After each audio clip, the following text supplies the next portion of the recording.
Assalamualaikum warahmatullahi wabarakatuh. Selamat siang Bapak Ibu sekalian. Jam 11 masih lumayan energinya untuk bisa menyimak data manajemen. Tentang bagaimana kita harus mendokumentasikan data yang kita peroleh dari penelitian kita, kemudian bagaimana data itu divalidasi, bagaimana data itu diamankan dan disimpan. Kalau pembicara menyampaikan suatu topik, dia pasti akan selalu bicara bahwa data manajemen ini paling penting. Kalau orang TB bilang TB juga paling penting. Orang jantung penyebab kematian tertinggi. Kalau leukemia gimana Dokter Pujo? Leukemia paling banyak pasiennya, kematiannya juga tinggi. Penyebabnya apa? Karena dokternya ikut pelatihan. Yang pertama adalah kita memastikan bahwa hak dan keselamatan pasien yang diikutsertakan atau subjek yang diikutsertakan dalam penelitian kita ini terjamin. Yang kedua adalah bahwa data yang dihasilkan dari penelitian kita ini adalah akurat, komplit, dan bisa diverifikasi dari source dokumen yang ada. Jadi publikasi kita itu nanti adalah akan mempublikasikan data dari hasil penelitian kita, sehingga data manajemen ini menjadi suatu hal yang sangat penting. Jadi poinnya adalah data manajemen ini di tujuan GCP yang kedua. Mari kita mulai dengan pemahaman tentang source data. Nanti ada source data, ada source dokumen. Apa yang disebut source data? Jadi source data itu adalah semua informasi dari penelitian. Di sini konteksnya adalah clinical trial untuk GCP, yang ini bermanfaat untuk merekonstruksi dan mengevaluasi dari penelitian kita. Jadi GCP ini harus memastikan bahwa penelitian kita itu bisa direka ulang. Ini kok bisa dapat data segini itu, kemarin itu bagaimana cara mengukurnya. Nah, data ini, yang source data ini adalah berguna untuk merekonstruksi dan mengevaluasi bagaimana penelitian kita itu berjalan. Nah, ini bukan hanya source data itu, bukan hanya data yang kita dapatkan dari penelitian itu, saya mengukur tekanan darah misalnya, atau saya mengukur kadar kolesterol, bukan itu saja, tetapi observasi yang dilakukan, kegiatan-kegiatan yang dilakukan oleh para peneliti dalam rangka penelitian itu, misalnya proses informed consent, proses rekrutmen, itu juga merupakan source data. Nah, source data ini bisa kita dapatkan dalam source dokumen. Kalau source dokumen, kalau yang source data ini, informasi ini bisa berada di dokumen-dokumen yang asli maupun fotokopiannya, tapi yang sudah di certified itu di kalau kita ijazah terus dicapkan itu namanya diapakan? Dilegalisir lah. Udah lama nggak pegang ijazah, dilegalisir, sudah disyahkan gitu. Nah, kalau source dokumen ini adalah merupakan dokumen-dokumen yang aslinya, dokumen aslinya baik itu dalam bentuk paper maupun dalam bentuk elektronik, ya. Dan ini source dokumen ini merupakan salah satu dari essential documents yang untuk mengevaluasi dari kualitas data kita. Nanti essential documents ada pembahasannya sendiri. Ini adalah banyak source documents, cukup banyak, tetapi source dokumen itu tidak terkait ini saja. Kalau kita lihat, mungkin selama ini pemahaman kita yang disebut source dokumen adalah medical record. Padahal ini ada subject screening and enrollment log, jadi daftar subjek yang di screening dan yang di enroll itu juga source dokumen. Catatan dokter dan catatan perawat di asuhan keperawatan atau di follow up sehari-hari ini juga source dokumen. Kemudian X-ray, ultrasound, hasil-hasil lab dan sebagainya ini adalah juga source dokumen. Oke, untuk memahami source data dan source dokumen, Kita lihat kasus yang pertama ini. Jadi ada suatu penelitian yang ingin mengevaluasi efektivitas suatu obat baru untuk obesitas. Siapa yang mau daftar jadi subjek saya? Nggak ada yang gendut deh saya tos buangi ya. Terus efikasinya ini, obat ini diukurnya adalah berdasarkan BMI gitu ya. BMI-nya pada saat dia enroll, masuk penelitian dan minum obat, selesai akhir penelitian dihitung lagi BMI-nya. Sehingga di CRF-nya, case report form-nya, kuesioner untuk mengkoleksi datanya itu yang tertulis di situ hanya BMI-nya. Dia BMI sebelum berapa, BMI sesudah berapa. Nah, kemarin mungkin juga sudah disampaikan bahwa dalam suatu kaitannya GCP itu kan nanti ada clinical monitor. Clinical monitornya akan mereview penelitian kita. Nah ini reviewernya datang, clinical monitornya datang melihat case report form kita, kemudian dia mereview medical records-nya, dicocokkan nih. Pasien nomor 1, oh ini BMI-nya begini, kemudian dia melihat ke medical record, dan di medical record-nya ternyata pada hampir semua pasien atau partisipan ini berat badan dan tinggi badannya ini tidak ditulis dengan baik di medical record-nya.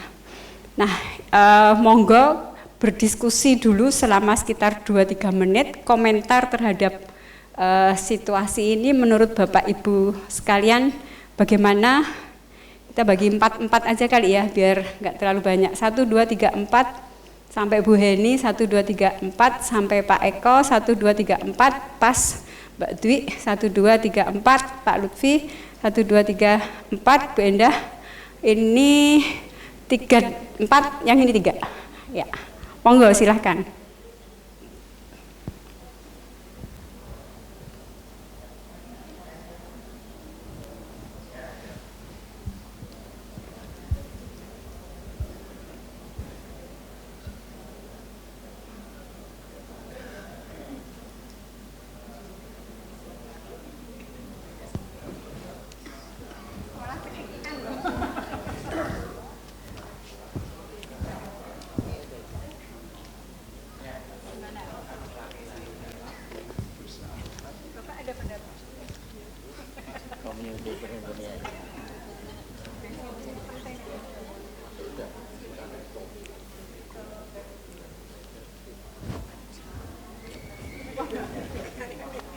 Begitu ngomong obesitas langsung dilihat diri sendiri.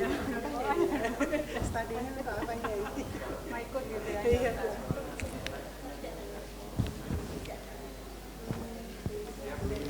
Itu maksudnya anak clinical record. Jadi ya ada yang tidak catat, ada yang enggak, ada yang bertanya meter, sama milimeter, kilometer. Uang meter rasa wali. Nggak bakal, saya mau maspor. Nyatetin maspor.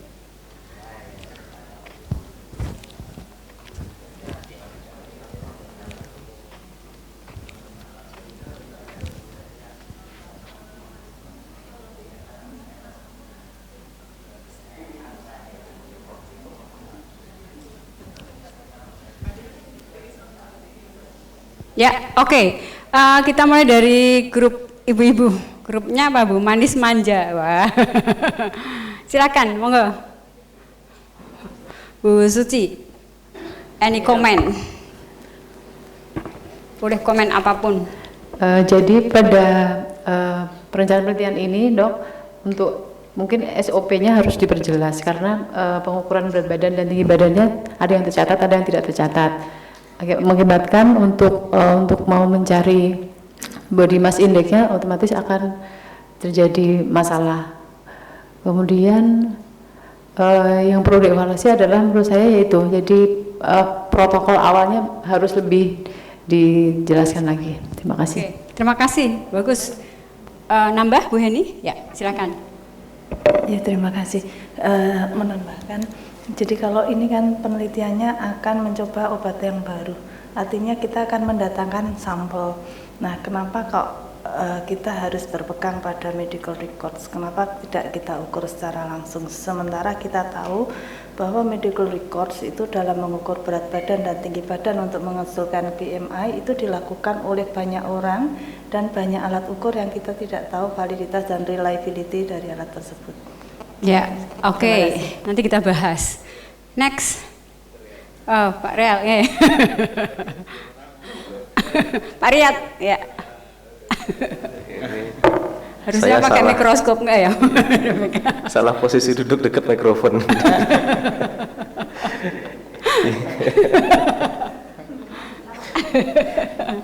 Ya, terima kasih. Saya kira memang keseragaman berarti kesepakatan awalnya harus dilihat kembali. Jadi dari mulai bagaimana SOP itu berbunyi, kemudian ada yang tidak dicatat dan ada yang dicatat. Mungkin juga perlu dilihat juga kendalanya, mungkin kenapa bisa dicatat atau mungkin juga ini melibatkan beberapa orang sehingga keseragaman itu perbedaan itu bisa terjadi, saya kira itu ya. Ya, oke. SOP, kemarin SOP itu paling menarik kegiatannya, jadi paling nyantel. Semuanya nanti harus SOP. Sekarang komentarnya jangan SOP, ini udah 2 tentang SOP-nya harus jelas. Nah, sekarang komentar non SOP. Ya. Nambahi kalau per definisi operasionalnya harus jelas. Kalau obesitas benar Pak yang ngukurnya dengan BMI, kok enggak misalnya lingkar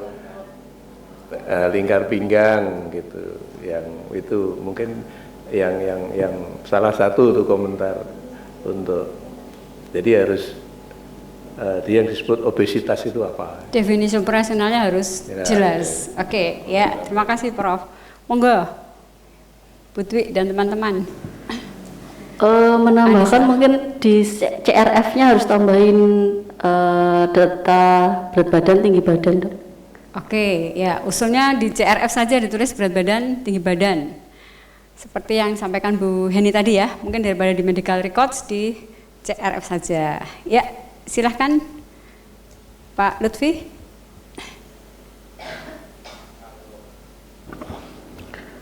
Kalau tinggi badan dan berat badan itu tidak terekam dengan baik, bagaimana mengukur BMI? Jadi bisa enggak penelitian yang dipakai? Diteliti.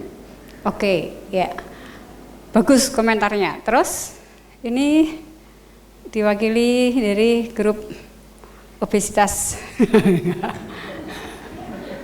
Iya, kalau pengertian tidak direkordin secara sistematik, itu ada yang diisi, ada pula yang tidak, maka mestinya ini para peneliti ini tidak kompeten. Maka solusinya di bagian awal sebelum penelitian semua disiapkan dengan baik, termasuk cara mengisinya kah, cara mengukurnya kah, bahkan dicermati pula satuan yang ada di CRF itu harus sama, jangan kilo dengan pon misalnya, atau dengan on, meter dengan sentimeter, dengan kaki dan sebagainya.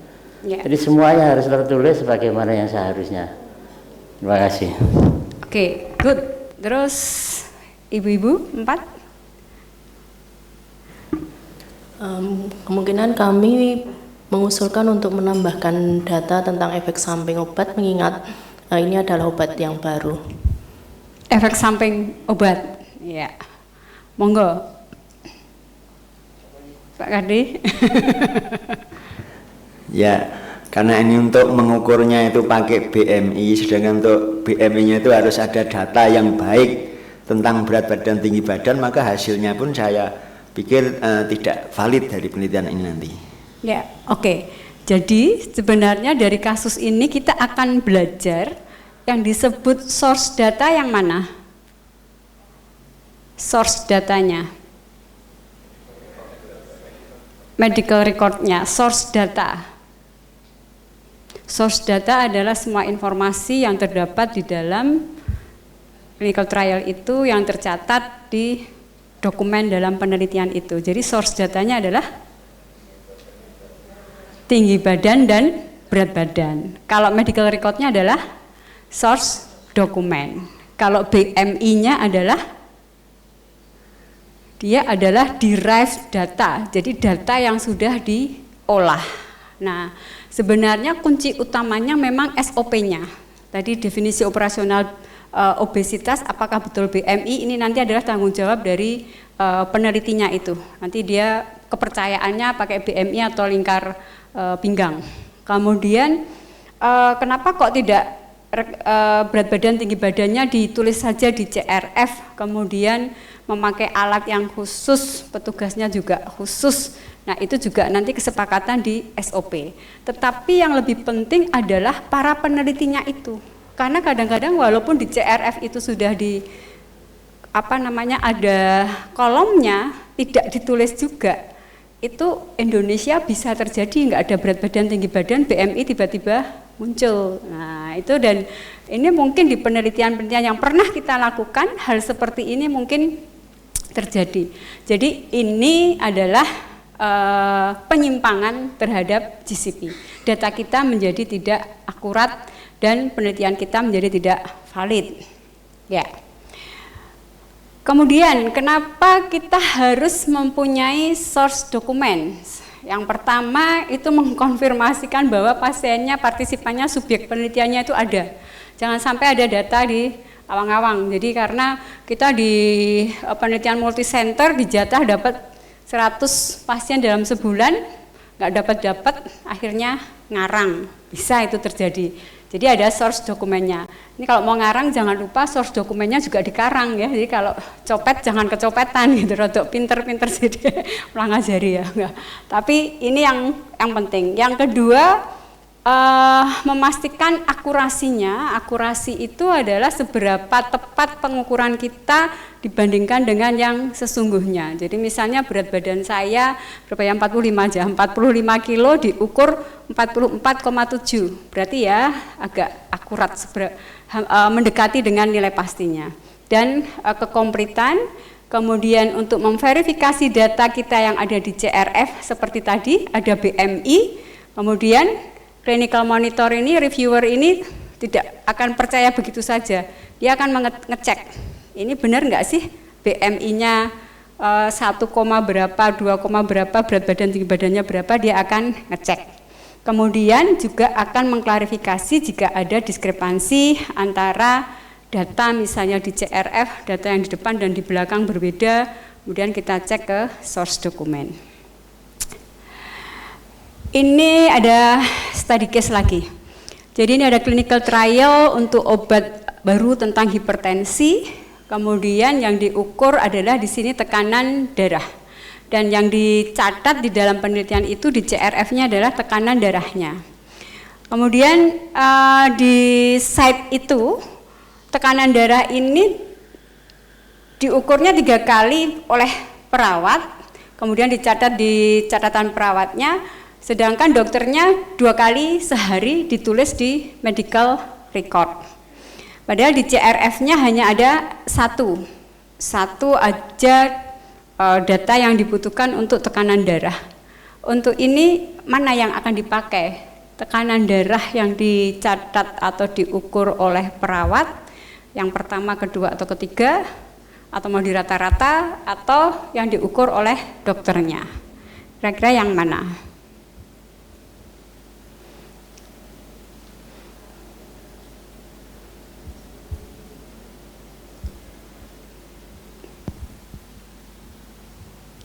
Ya, langsung aja, nggak usah diskusi, silakan. Yang mau komentar langsung. Dokter jantungnya nggak usah dulu. Gold standard nanti. Saya mau. Oh ya, Jadi ini tes yang dilakukan untuk mengetahui efek obat hipertensi. Tadi data yang dipakai itu adalah data yang dilakukan pengukuran tekanan darah oleh perawat atau dokternya gitu kan. Jadi saya melihat data yang dipakai ini adalah data yang dipakai oleh siapa yang melakukan penelitian ini. Jadi kalau ini yang melakukan penelitian oleh seorang dokter, maka ya data yang atau hasil pengukuran tekanan darah yang dilakukan oleh dokter itu. Kalau perawat ya yang dipakai perawat gitu. Ya. Oke, ya. Ada komentar dari komentar ini atau setuju atau enggak? Mengomentari komentar yang pertama, silakan. Kalau menurut saya setuju sih, nanti tergantung dari delegation log-nya. Itu apakah memang untuk dokternya atau ke perawatnya. Terus kemudian mau yang diambil itu yang jam berapa, itu nanti tergantung dari situnya juga. Ya, jadi tergantung dari SOP-nya. SOP-nya kemudian juga ada delegation log-nya. Apakah dokter itu sudah mendelegasikan ke perawat atau ke asisten peneliti untuk mengukur itu, dan yang harus jelas ini adalah SOP-nya, karena belum tentu yang diukur perawat ini lebih teliti daripada yang diukur dokter dan sebaliknya. Apapun ketelitiannya yang mana lebih teliti, tapi kalau SOP-nya bilang ini adalah yang diukur oleh dokternya, ya yang dari dokter itu yang diukur adalah yang pada siang hari misalnya, katakan seperti itu. Ya, jadi ini kembali ke SOP. Nah, selanjutnya kita ada yang disebut GDP, ada GCP, ada GDP terkait dengan data, yaitu Good Documentation Practice. Ini bagaimana kita harus membuat dokumentasi yang baik. Ini sebenarnya tidak hanya dokumentasi terkait dengan penelitian, tetapi untuk medical record, untuk GCI, untuk CARS ini juga mestinya dokumentasi itu berdasarkan pada prinsip ALCOA. ALCOA itu hanya attributable, legible, contemporaneous, original, dan akurat. Kita bahas satu persatu attributable. Attributable ini adalah bahwa data yang kita tuliskan di situ itu harus bisa dilacak, di-tracing, di-trace, yang ngisi siapa, tanggal berapa, kemudian subjeknya yang mana. Jadi untuk ini maka data entry itu atau penulisan CRF itu harus ada ID-nya. Kalau electronic database itu harus ada ID dan password khusus untuk masing-masing peneliti. Jadi yang bisa mengisi di situ hanya saya misalnya, sehingga clinical monitor nanti akan melihat di situ bahwa data ini yang mengisi hanya saya saja. Nanti kalau saya memberikan ke orang lain sudah nggak jelas siapa yang mengisi, tidak bisa dilacak lagi. Ini dulu yang ngisi siapa. Kemudian kalau yang paper based data ini ada paraf atau ada inisialnya dan kemudian ditanggali. Dan untuk perubahan pada data jika diperlukan juga harus diparaf dan harus ditanggali. Nah, sekarang yang legible. Legible ini akan menjadi masalah lebih besar terutama kalau ditulis. Jadi legible ini harus terbaca dengan jelas. Tulisan tangannya harus jelas, kemudian tidak boleh menggunakan potlot, jadi harus yang permanen medium. Sedangkan untuk yang electronic based data ini kita harus cek secara reguler bahwa data kita yang di elektronik itu masih bisa terbaca, terbebas dari virus. Karena kalau kita tidak hati-hati, kadang-kadang kita buka database kita tiba-tiba isinya persen tanda tanya semua. Waduh, itu sudah pusing kepala nanti kalau sedang S3 misalnya. Ini contohnya nih. Ini angka berapa ini? 29, 24, 27, 2% atau berapa? Nah, jadi kita harus jelas tulisannya. Kemudian untuk contemporaneous itu catatlah segera apa yang kita dapatkan pada saat itu. Nah, kebiasaan kita pasiennya banyak, terus mereka datang ditulis satu-satu di kertas dulu, kemudian tidak langsung dimasukkan ke dalam CRF, kertasnya disak, terus kecuci, terus akhirnya datanya dikarang. Wah, itu bahaya, nanti hasil penelitiannya adalah data yang tidak akurat dan tidak valid, nanti akan membahayakan. Ya. Kemudian juga lagi-lagi ini inisial atau paraf dan tanggal itu penting. Original itu tidak ada modifikasi atau perubahan pada data yang sudah dicatat baik sengaja maupun tidak sengaja. Untuk electronic database itu harus ada yang namanya audit trail. Audit trail itu seperti kalau kita nulis di MS Word itu ada track changes, ada fungsi track changes, itu kalau ada koreksi di situ akan kelihatan. Ini yang ngoreksi siapa, kemudian tanggal berapa kelihatan. Jadi kalau kita mendevelop suatu database yang elektronik, sebaiknya harus mempunyai sistem yang bisa ada track changes-nya. Sehingga jangan sampai ada orang sembarangan membuka database kita terus diganti, yang harusnya negatif diganti positif hasilnya, misalnya seperti itu. Kalau track changes-nya tidak diaktifkan, kita akan tidak bisa mengaudit bagaimana data itu didapatkan. Kemudian untuk paper database ini ada beberapa aturannya bagaimana kita untuk misalnya mau mengoreksi sebuah data. Saya kira ini sudah sangat familiar. Jadi kita tidak boleh, data aslinya tidak boleh tertutup sehingga tip X ya, tip X itu merek, tip X itu sudah tidak berlaku lagi.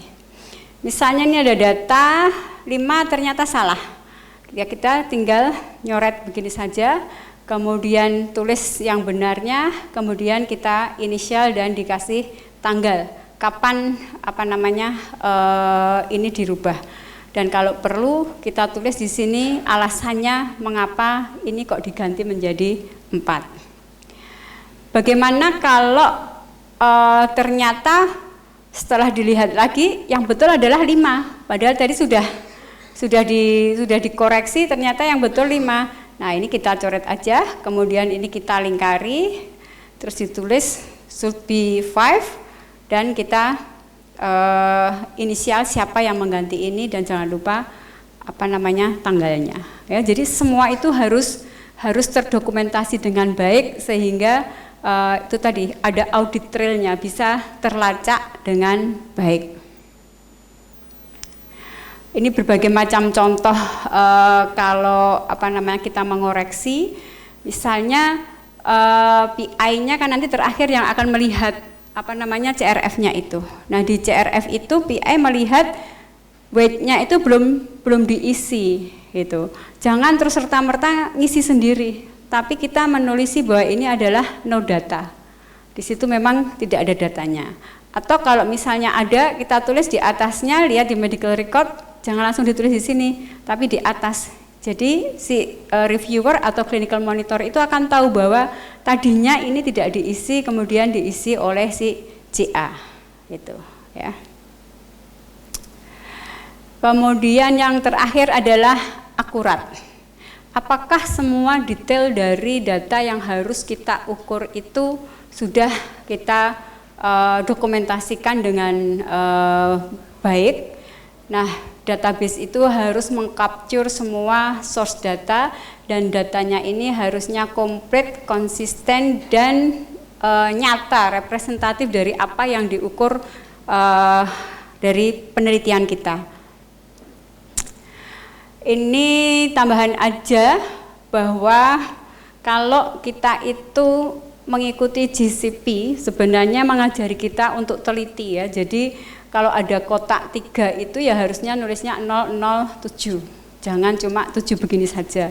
Sebenarnya prinsip-prinsip GCP ini baik yang documentation maupun yang clinical things itu tidak hanya untuk penelitian clinical trial, tetapi juga penelitian-penelitian yang lain dan juga untuk kehidupan kita sehari-hari dalam kita mengoreksi medical records atau tulisan dari murid-murid kita, itu kita biasakan hal-hal yang sederhana ini jangan kelewatan. Untuk aturan penulisan kalau hanya ada satu angka di belakang koma itu batasnya kalau 0,5 atau lebih kita naikkan, kalau 0,4 ke bawah kita turunkan ke angka yang terdekat. Ya, sampai di sini ada pertanyaan mungkin prinsip ALCOA tadi sebelum kita lanjutkan. Ya, silahkan. Dr. Rosyadi.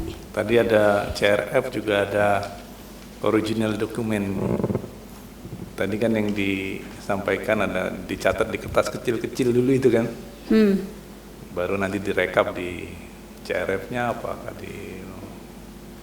nah, kalau itu demi kepraktisan, bukan dalam bentuk kertas kecil-kecil tapi buku catatan, kayak di perawat itu kan ada buku tanda vital itu bagaimana Mas? Itu lebih baik daripada yang kertas kecil-kecil. Sebenarnya sebelum diisikan ke CRF itu ada satu lagi esensial dokumen namanya, saya singkatannya lupa apa, SDW atau apa Pak Itop, yang untuk catatan awal. Jadi kita punya ada lembaran. Kalau di CRF itu kan kita sebaiknya sudah final tulisan akhir gitu. Tapi sebelum itu, misalnya asisten penelitinya atau yang pengcapture datanya itu ragu-ragu. Dia ada sebenarnya di suatu penelitian dia punya ada form khusus. Jadi dia masih ditulis di situ dulu, kemudian nanti didiskusikan dengan PI-nya. Misalnya masih ragu-ragu tentang hasil morfologi darah tepi misalnya. Kalau yang seperti ini bacaannya lab PK kok negatif ya dok, tapi kalau menurut PI bagaimana, ini positif atau negatif.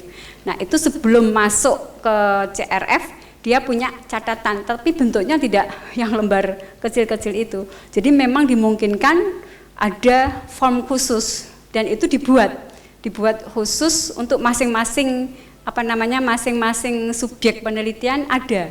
Jadi satu buku untuk satu subjek penelitian, jangan buku general itu kayak catatan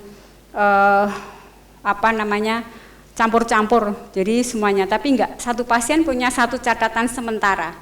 Jadi nanti kita sendiri itu nanti untuk men-tracing ke belakang retrospektif, oh kemarin ini dianggap positif karena alasannya begini.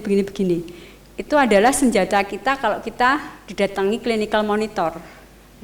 Nah, maksud saya begini, untuk kepraktisan biasanya kan, misalnya kita mengukur suatu parameter, apakah tanda vital, apakah tadi tinggi badan, berat badan. Misalnya kita mengundang pasien atau subjek penelitian ke poli, gitu kan, poliklinik.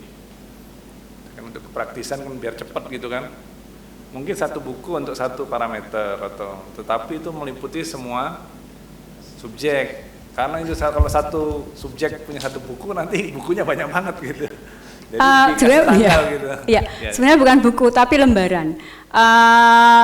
Alat bantu itu boleh, bisa, asalkan dipastikan bahwa itu valid ya. Artinya dia tidak akan diganti-ganti oleh orang, bahwa ini adalah datanya nanti ada yang tiba-tiba nyoret gitu aja terus diganti angkanya gitu. Kalau yang dokumen itu dia biasanya cuma terdiri dari beberapa lembar, tapi ya catatan sementara gitu sebelum dia ditransfer ke CRF-nya. Ya, silakan dok. Ya dok, terima kasih. Jadi bagaimana dengan kalau kita misalnya mengajari pasien pengukuran suatu parameter, misalnya kita mau menilai kemampuan dia berjalan, kita mengajari dia, Bapak berjalan sekian menit berapa meter, kan kemudian nanti dia memberikan kita data. Nah, bagaimana kita bisa memakai data itu, maksudnya perlu validasi kah atau kita sudah percaya saja atau harus diolah lagi atau bagaimana? Bisa nggak kita memakai data yang dari pasien itu? Pertanyaan yang bagus, mungkin ada yang bisa menjawab kira-kira? Gimana? Kita akan mengumpulkan data yang diukur oleh pasien. Ini berarti kita bicara tentang reliabilitas, ya kan, reliabilitasnya. Sama seperti kalau kita membuat kuesioner, ya, seberapa reliable kuesioner saya ini untuk mengcapture suatu hal, itu berarti kita harus melakukan piloting dulu, ya kan? Seberapa pemahaman pasien-pasien itu terhadap pertanyaan-pertanyaan ini, apakah semuanya sama atau tidak. Jadi cara seperti itu, kalau memang tidak ada cara lain, kalau yang lebih valid kan kita peneliti yang sudah diukur reliabilitasnya dan akurasinya untuk mengukur hal tersebut, yang langsung mengukur. Tetapi kalau misalnya karena ini penelitian yang besar sekali dan jumlah pasiennya banyak sekali sehingga penelitinya kurang dan sangat terpaksa dari data pasien, kita harus memastikan dulu pemahaman pasien ini semuanya sama, kemudian yang diukur langkahnya itu dimulai dari yang kanan dulu atau yang kiri dulu dan sebagainya, itu harus benar-benar dipastikan.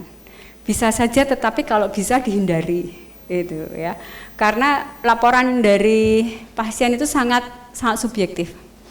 Hanya saja kalau penelitian-penelitian yang public health itu biasanya seperti kita mau memfollow up pasien, misalnya ada penelitian mengikuti bayi baru lahir dan kejadian ISPA, itu kita cuma telepon, itu ya kita anggap itu sebagai alat yang paling memungkinkan untuk mengcapture data itu, tetapi nanti pada waktu kita melaporkan hasil penelitian, kita acknowledge limitation-nya, bahwa recall bias-nya, reliability-nya ini juga akan menjadi masalah gitu.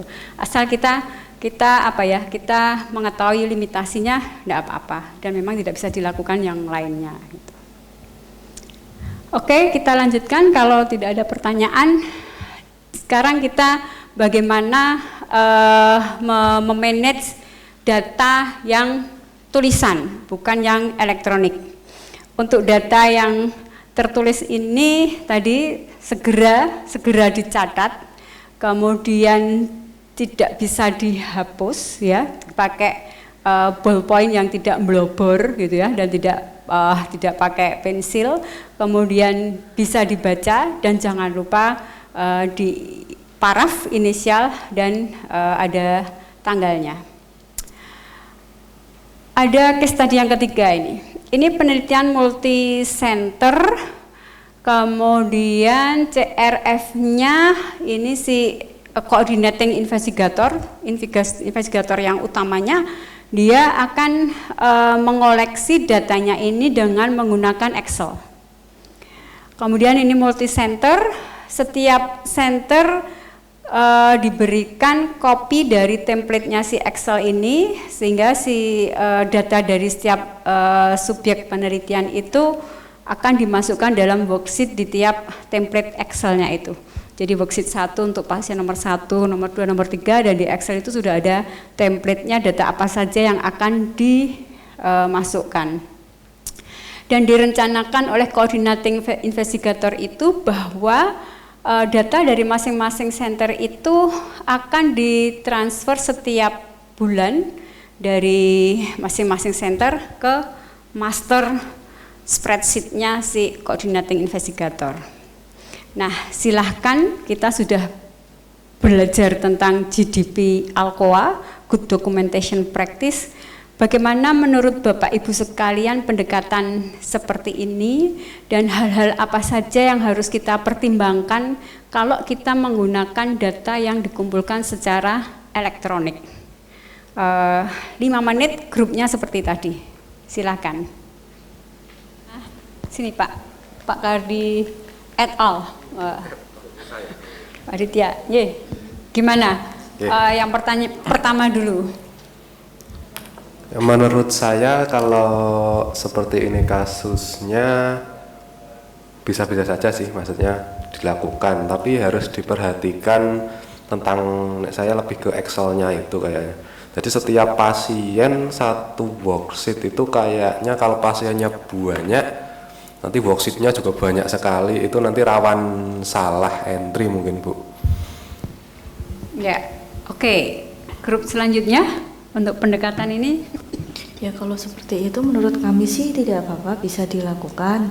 Terus kemudian tapi jangan lupa sesuai dengan SOP siapa yang harus mengisikan, terus bisa di track recordnya, bisa di tracking, dilacak, terus kemudian yang ngisi itu memang punya ID sendiri, terus kemudian nanti ya itu tadi harus benar-benar diajari mungkin pilotnya untuk pengisiannya seperti ini, jadi nanti untuk kemungkinan salahnya rendah. Ya, selanjutnya.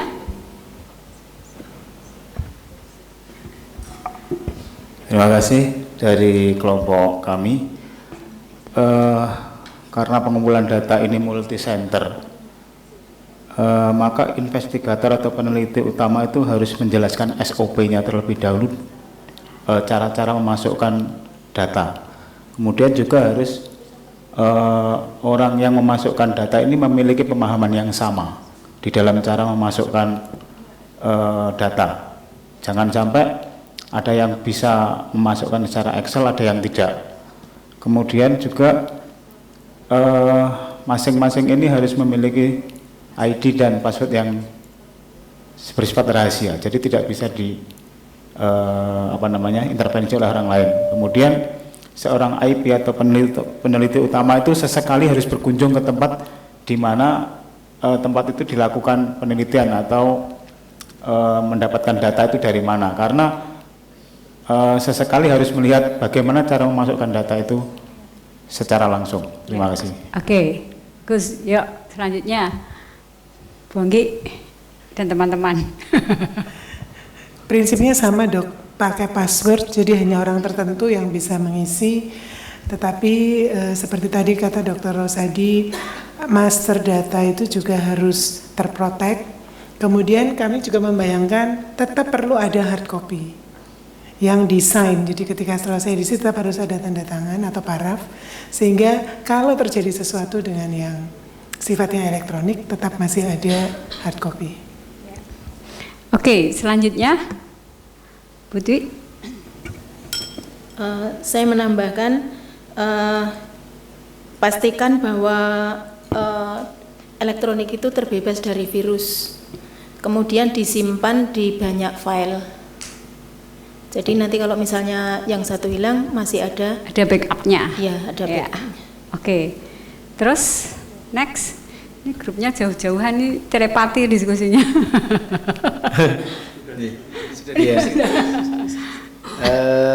Tadi selain password, jadi intinya kalau mau memakai elektronik data bisa, cuman tadi memang setuju dengan password, jadi tidak terlalu banyak orang yang bisa menginput data, nanti takutnya ada manipulasi atau yang lain. Sama kalau tadi kami berdiskusi, yang sebenarnya yang penting juga adalah versi dari software itu sendiri. Excel terbaru dengan yang lama kadang-kadang tidak bisa dibuka, atau misalnya Apple dengan Windows juga terkadang korup, Pak. Itu yang mungkin harus diperhatikan. Terima kasih. Ya, oke. Bapak-bapak tahu itu, Ibu-ibu. Laptopnya mati cuma di charge. Kira bensinnya habis. Oke, yuk Bu Heni. Ya, terima kasih. Saya rasa sudah mengcover semua, tapi menambahkan mungkin kalau software itu sudah dari pusat ya, sudah standar. Kemudian siapa yang harus mengisi itu juga sudah ada job list-nya. Kemudian password sudah, kemudian prosedur untuk mengisi itu juga mungkin sudah ada pelatihan. Kemudian yang belum di sini adalah teknis untuk mentransfer data, karena ini kan setiap pasien ini dalam satu worksheet. Nah, kalau pasiennya dalam 1 bulan 30 itu kan banyak sekali. Nah, apakah nanti akan ada SOP bahwa satu site ini worksheet ini akan dibuat menjadi sesuatu yang lebih simpel sehingga nanti transfernya lebih mudah. Ya. Oke, terima kasih. Jadi yang Bapak Ibu bahas itu adalah untuk pertanyaan yang kedua. Jadi apa poin-poin apa yang kita perlu pikirkan kalau kita menggunakan electronic database? Tadi ada backupnya, harus ada passwordnya. Tapi yang pertama ini yang harus kita perhatikan tentang menggunakan Excel, itu kita agak kesulitan untuk melakukan audit trail. Audit trail itu untuk melacak gitu. Jadi walaupun sudah ada passwordnya, jadi udah di password, saya curang, terus saya ganti. Kemarin sudah diisi hasilnya 10, yang bagus 20. Kemudian waktu mau saya transfer ke tempatnya pusat, saya ganti jadi 20. Nah, si PI pusat itu tidak bisa melihat bahwa ini adalah data yang saya ganti kalau lewat Excel. Kayaknya Excel yang sekarang nggak punya track changes juga ya. Nah, kalau suatu elektronik data yang baik, harusnya kalau ada penggantian itu ketahuan. Jadi akan ada entah warnanya menjadi berubah, entah nanti ada sistemnya itu programnya akan tertulis bahwa data ini ditulis pada tanggal ini, jam ini, data ini ditulis pada jam ini, tanggal ini, gitu. Jadi kalau Excel itu tidak memungkinkan untuk itu ya. Jadi itu yang penting di GDP itu. Jadi tadi kan bahwa source data itu adalah data yang digunakan untuk merekonstruksi rekonstruksi dari datanya itu dapatnya dari mana sih? Ini pasien enrollnya masuknya dia tanggal 1. Kok berat badannya ngisinya baru tanggal 10 misalnya. Ini berat badan yang mana yang diisi? Jadi ada jejaknya. Jejak pengisian itu apa ya, kalau kita mau mencurangi data akan ketahuan. Ya. Jadi ini tadi prinsip-prinsip dari GDP kalau kita menggunakan electronic database itu, audit trailnya jangan lupa pastikan bahwa semua yang diganti hanya orang-orang yang beriman yang bisa mengganti, yang punya password itu. Kemudian penggantiannya itu akan ketahuan, akan terlacak. Ya, saya kurang begitu paham IT, tapi harus ada orang IT yang kalau ada kebakaran atau ada banjir misalnya, terus si komputernya itu terendam, itu harus sudah ada sistem yang harus dipikirkan oleh peneliti. Ini tadi sudah confidentiality dari catatannya, ini juga harus kita pastikan jangan membagi-bagi data pasien atau membuka identitas pasien. Kemudian, nah ini CRF harus konsisten dengan source dokumen. Semua deviasi dari dokumen ini harus dijelaskan dan quality management system harus selalu diimplementasikan. Ini sudah tadi. Nah, sekarang kita ke SDV, Source Documentation Verification, yang ini merupakan atau verifikasi dari source dokumen, yang ini adalah tugas dari seorang clinical monitor. Jadi kalau kita punya penelitian yang benar-benar GCP, nanti kalau mau kedatangan clinical monitor itu suatu stres yang tersendiri gitu, karena mereka itu menurut saya orang-orang yang luar biasa kurang kerjaannya ya. Jadi maksudnya teliti sekali, udah pokoknya hal yang kecil-kecil itu dilacak gitu. Nah, source dokumen ini adalah merupakan suatu kegiatan untuk mengevaluasi kelengkapan, akurasi dan validity dari data yang kita kumpulkan. Kemudian dia akan mengkonfirmasi data yang di CRF dengan data yang di source dokumen, apapun source dokumennya itu. Misalnya nanti di CRF di situ tertulis informed consent didapatkan tanggal berapa. Nanti dia akan melihat lembaran buku log enrollment-nya, dia di enroll tanggal berapa. Terus dilihat informed consent-nya, di informed consent tanggalnya berapa, cocok atau tidak gitu. Jadi selain mencocokkan itu, kemudian nanti tanda tangannya masih kurang atau enggak, saksinya belum tanda tangan dan sebagainya. Itu pekerjaan yang sangat-sangat mendetail. Selain mengevaluasi hal seperti ini, dia juga akan memverifikasi dari kualitas dan integritas dari penelitian itu. Jadi bagaimana compliance-nya terhadap GCP dan GDP. Dan ini yang melakukan adalah clinical monitor. Berapa data yang akan dikoreksi, akan direview oleh seorang clinical monitor itu bervariasi dan tidak tertulis bahwa harus semuanya.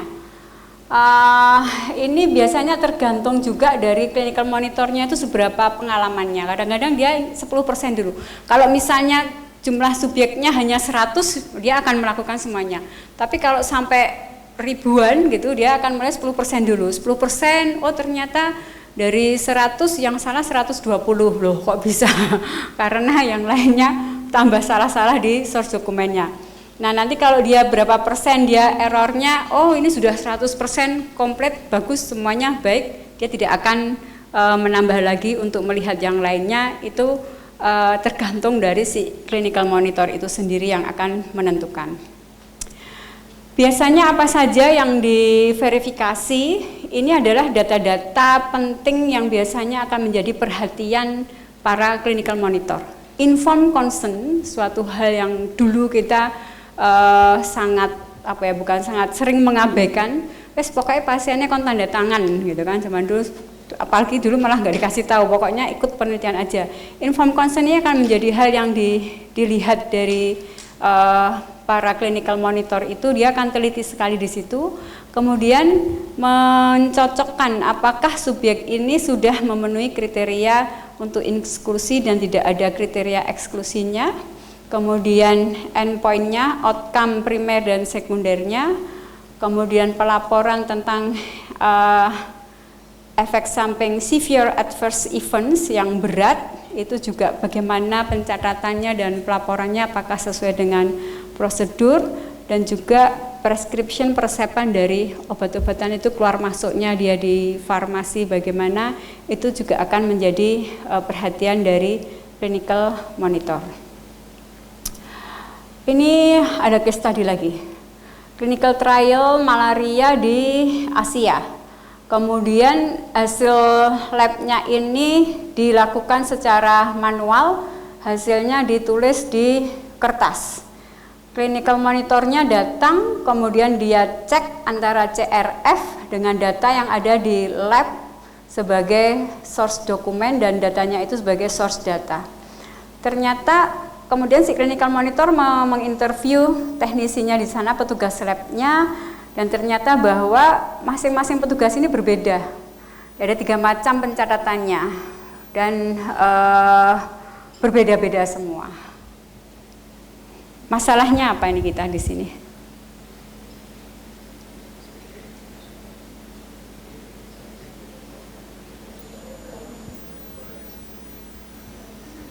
SOP lagi. Ini SOP lagi. Sebenarnya ya yang jelas SOP. SOP-nya sudah ada, sudah baik, berarti masalahnya ada di petugasnya. Petugasnya ini belum memahami betul prinsip-prinsip dari GCP dan GDP-nya. Nah, ini akan menjadi masalah bagi penelitian itu. Dan selama ini kita kan nggak begitu peduli ya kalau kita, karena kita melakukan penelitian yang ada sekarang ini, kalau misalnya ini penelitian yang tidak begitu besar, clinical monitornya nggak ada, karena menyewa clinical monitor itu juga bukan hal yang murah. Ini beberapa kesalahan yang sering ditemukan pada saat source document verification. Ini ya ini perbedaan antara source dokumen dengan CRF. Kemudian source dokumennya itu ada beberapa source dokumen. Kayak tempat kita lah di Sarjito itu medical recordnya pasiennya nunggu medical recordnya belum datang sehingga pakai kliwiran gitu kan. Nah nanti kliwir ada beberapa kliwir pakadal ya ini ya. Terus dokumentasinya juga nggak bagus. Saya pernah melakukan, mungkin Bapak Ibu juga punya pengalaman melakukan penelitian retrospektif menggunakan data medical record di Sarjito. Wah, stresnya lebih besar daripada clinical trial mungkin. Dari 700 data yang didapatkan di data listnya itu, yang ada medical recordnya hanya 400, yang lengkap hanya sekitar 200-an. Jadi tulisan residen dan para DPJP itu juga dibacanya luar biasa. Singkat, pokoknya dipahami oleh yang menulis itu sendiri. Bahkan yang menulis kadang-kadang lupa. Ya. Kemudian misinterpretasi. Ini hasil labnya ini harus ditetapkan dulu. Ini normalnya itu berapa untuk penelitian ini. Kemudian ada ini, antara not applicable sama not done itu harus jelas. Jadi pada pasien ini dia tidak dilakukan misalnya uji fungsi paru karena dia usianya masih di bawah 6 tahun katakanlah. Jadi dia not applicable. Tapi pada pasien yang di atas 6 tahun kok tidak ada data uji fungsi parunya, itu berarti dia not done gitu. Ya, kalau not applicable ini memang sesuai dengan alur penelitiannya. Permasalahan yang lainnya, ini tadi diskrepansi, kemudian clinical notes-nya tidak bisa dibaca dan ada banyak missing datanya. Oke, ini yang terakhir sebelum kita makan siang adalah tentang pengarsipan untuk yang paper base-nya. Jangan lupa physical security-nya, bahwa data kita ini harus disimpan di suatu ruangan atau lemari yang aksesnya adalah restricted. Jadi hanya orang-orang tertentu saja yang bisa masuk ke situ supaya data itu tidak diubah sembarangan. Inventory ini what goes in and what gets removed itu harus jelas. Kemudian kapan kita harus menghancurkan kertas-kertas itu juga harus ditentukan, apakah 5 tahun setelah ini.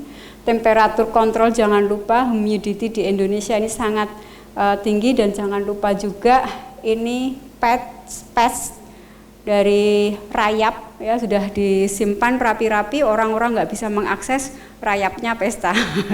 Dibuka lah tinggal separuh semua. Kemudian bahaya-bahaya kebakaran dan banjir ini juga harus diantisipasi. Untuk yang electronic records ini servernya jangan lupa, kemudian backupnya tadi dicek tiap hari atau tiap minggu, kemudian dia mau disimpan di mana, disimpan di awan atau mau di save di email misalnya. Kalau email ya nggak aman karena dia mungkin bisa diakses, dihack oleh orang lain.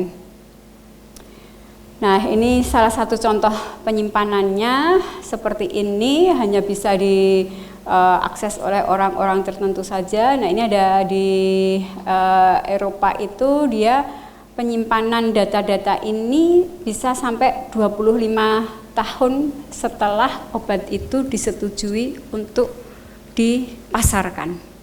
Jadi memang dia akan disimpan. Membuat obat baru itu kita kadang-kadang cuma sekarang ada tahu produknya, tetapi di belakang itu prosesnya panjang sekali dan repotnya juga banyak, termasuk dalam pendataan itu. Untuk identification list, daftar subjek yang di screening itu bisa 15 tahun. Ya, saya kira itu semua yang bisa saya sampaikan tentang data manajemen. Barangkali ada pertanyaan atau komentar sebelum kita break untuk makan siang. Ya, jadi clinical monitor, kan ada PI, ada peneliti, ada sponsor, ada clinical monitor. Clinical monitor itu suatu biasanya dia organisasi independen yang mempunyai petugas-petugas. Di dalamnya adalah clinical monitor yang tidak ada hubungannya dengan sponsor maupun PI. Dia backgroundnya bisa macam-macam. Dia bisa dokter, dia bisa perawat, dia bisa public health, atau dia bisa orang misalnya lulusan SMA, tetapi dia dilatih untuk melakukan review terhadap training GCP penelitian kita. Jadi biasanya nanti ada setiap dalam suatu clinical trial, tergantung seberapa besar penelitian itu, bisa tiap 6 bulan sekali tempat kita akan didatangi clinical monitor. Waktu dia datang kita harus menyiapkan semua datanya. Nanti dia akan mereview satu-satu tadi berapa persen yang dilihat, CRF-nya dilihat satu-satu, nulisnya udah betul atau belum. Kemudian dia akan ngecek secara random apa betul ini tensi yang tertulis di sini sama dengan yang di source dokumennya. Source dokumennya adalah di medical record misalnya. Nanti dia akan melihat medical record. Jadi dia pekerjaannya sangat ya tadi kayak orang yang nggak punya kerjaan, teliti sekali, sangat teliti sekali, dan kita sebagai penelitinya kalau kedatangan clinical monitor sudah stressful ya, siap-siap nanti kurang apa lagi gitu. Tapi ya seperti itulah penelitian yang seharusnya dilakukan. Selama ini kan kita kalau penelitian data yang ngisi kita, yang ngoreksi kita, yang memasukkan kita diganti dewe ya nggak ada yang tahu gitu. Nah gitu udah jadi gitu. Nah tapi dengan setelah belajar tentang GCP dan GDP ini, saya kira kita sebagai peneliti harus jujur artinya datanya apa adanya seperti ini. Kalau hasilnya negatif ya memang penelitian kita negatif, ya enggak apa-apa. Ya, oke. Kalau sudah tidak ada lagi, terima kasih. Saya cukupkan sekian untuk data manajemen. Untuk selanjutnya makan siang di restoran sampai jam berapa, Mbak Wen? Sampai jam berapa? sampai jam 1:30 makan siang dan sholat. Ya, monggo silakan, matur nuwun. Assalamualaikum warahmatullahi wabarakatuh. Selamat siang Bapak Ibu sekalian. Sebetulnya di sini adalah waktu yang sangat krisis atau genting di mana semuanya sudah kenyang, betul? Dan mungkin sejak tadi saya duduk di sini seperti hening sekali. Dan materi hari ini bisa sedikit menggugah atau mungkin ada ketertarikan, dan mungkin sebagai ilmu nanti apabila kita menggunakan suatu produk medisinal itu apa yang harus kita lakukan. Di sini adalah mengenai manajemen dari suatu investigational medicinal product. Sangat membantu, dan mungkin bagi Bapak Ibu sekalian yang akan melakukan uji klinik, mudah-mudahan bisa memberikan pencerahan bagaimana kita harus memanajemen suatu investigational medicinal product.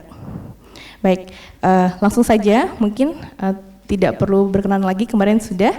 Mudah-mudahan nanti sambil berjalan, silahkan apabila ada pertanyaan, langsung kita diskusikan saja. Baik, untuk yang pertama, sebetulnya apa yang disebut sebagai suatu investigational medicinal product? Mungkin kalau boleh saya minta pendapat dari Dr. Dina mungkin. Sebetulnya apa sih maksudnya suatu investigational medicinal product itu? Oh, ada.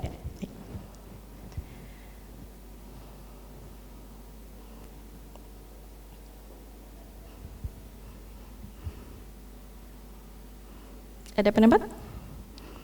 Dokter Suci, kalau kita bicara produk manajemen untuk penelitian, kira-kira apa maksudnya?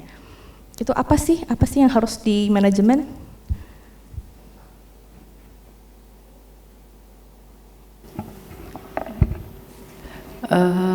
Investigational medicinal product menurut saya adalah suatu investigasi terhadap produk medis, misalnya